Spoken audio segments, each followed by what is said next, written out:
Halo semuanya, semua manusia memiliki organ ekskresi yang sama, yaitu paru-paru, hati, kulit, dan ginjal. Tapi bagaimana dengan hewan ya? Apakah sistem ekskresi hewan sama seperti sistem ekskresi manusia? Kalau berbeda, apakah hewan memiliki sistem ekskresi yang sama? Yuk kita cari tahu.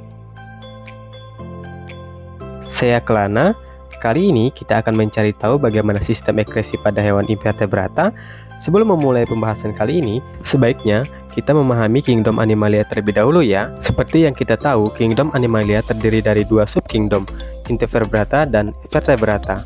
Kali ini kita akan membahas tentang sistem ekskresi pada hewan invertebrata, yaitu Porifera, Cnidaria, Ctenophora, Platyhelminthes, Nematoda, Annelida, Mollusca, Arthropoda, dan Echinodermata.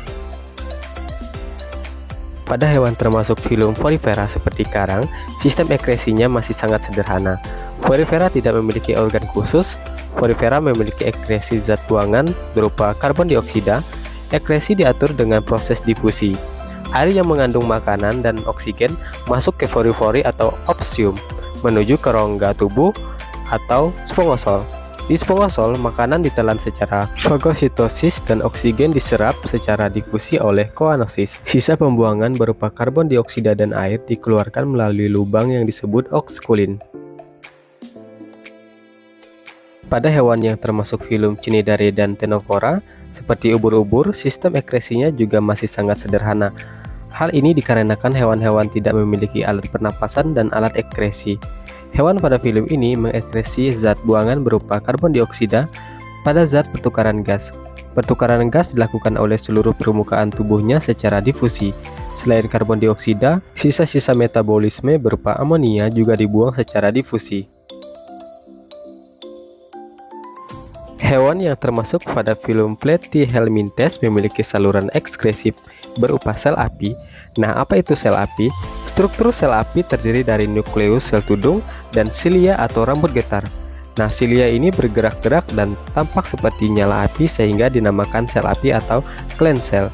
Cairan intersial disaring di dalam sel api. Zat yang berguna akan diserap oleh tubuh sementara zat buangan akan dikeluarkan secara difusi ke nephridophory. Nephridophory merupakan saluran percabangan pembuka keluar tubuh atau cairan singkat nephridophory lumbung pengeluaran. Hewan yang termasuk ke dalam filum Nematoda tidak memiliki organ ekskresi khusus, tetapi zat sisa diekskresikan melalui dinding dan pori-pori tubuhnya. Zat sisa berupa nitrogen dikeluarkan dalam bentuk amonia dan diekskresikan langsung melalui tubuhnya, sedangkan zat sisa berupa garam diekskresikan melalui struktur yang lebih kompleks. Selain untuk ekskresi, struktur ini juga berfungsi untuk menjaga regulasi osmosis. Dalam hal ini, kebanyakan hewan anggotanya memiliki struktur alat ekskresi berupa sel Klenger dan sel ekskresi yang terhubung pada pori-pori. Hewan yang termasuk ke dalam filum Annelida, misalkan cacing tanah, memiliki alat ekskresi berupa Metaphridia yang terdiri dari Nephrostomes, Nephridia, dan Nephridophore. Nephridia merupakan saluran yang terbungkus tritonium atau lapisan di dalam nefra. Nephridia ini dilengkapi corong terbuka dan bersila disebut Nephrostome. Nephrostome berfungsi menarik dan mengambil cairan tubuh pada saat cairan melalui Nephridia. Zat-zat yang berguna diserap oleh darah. Sementara itu, zat sisa seperti air, senyawa nitrogen, dan garam-garam yang tidak diperlukan oleh tubuh akan ditampung di tubulus pengumpul. Zat sisa tersebut akan dikeluarkan melalui nefrodior atau lumbung nephridium. Hewan yang termasuk ke filum Mollusca memiliki organ ekskresi berupa sepasang protonephridium yang berperan sebagai ginjal. Protonephridium akan mengumpulkan zat-zat cair dari tubuh dan dibuang melalui rongga mantel. Kemudian, zat-zat cair akan dipompa keluar dari cangkang. Zat sisa cair yang dikeluarkan berupa amonia atau asam urat. Saat Mollusca berada di dalam air, ia mengeluarkan amonia, dan saat berada di darat, ia mengeluarkan asam urat. Hewan arthropoda seperti jenis serangga dan laba-laba memiliki organ ekskresi yang berupa tubulus malpighi yang melekat pada dinding usus saat zat tidak diserap oleh usus seperti garam. air, dan limbah bernitrogen akan masuk ke tubulus Malpighi melalui hemolimfa, kemudian air dan garam akan diserap kembali di struktrum. Kemudian nitrogen akan diendapkan menjadi asam urat dan dibuang bersama feses dan melalui anus. Hewan echinodermata seperti bintang laut dan timun laut tidak memiliki saluran ekskresi khusus.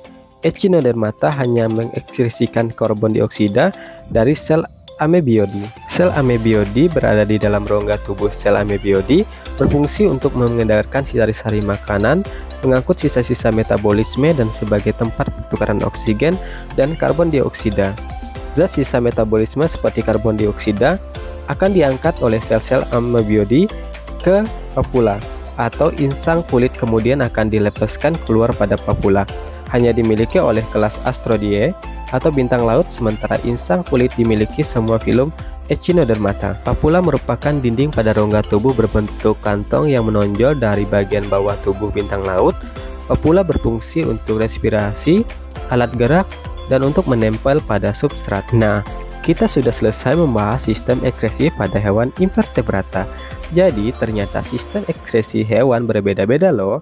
Dan sistem ekskresi pada hewan invertebrata kebanyakan masih sederhana dan tidak sekompleks sistem ekskresi pada manusia. Supaya lebih paham, coba kamu temukan hewan-hewan invertebrata yang ada di sekitar lingkungan kamu dan foto, kemudian identifikasi sistem ekskresinya. Nah, demikianlah penjelasan tentang sistem ekskresi pada hewan invertebrata.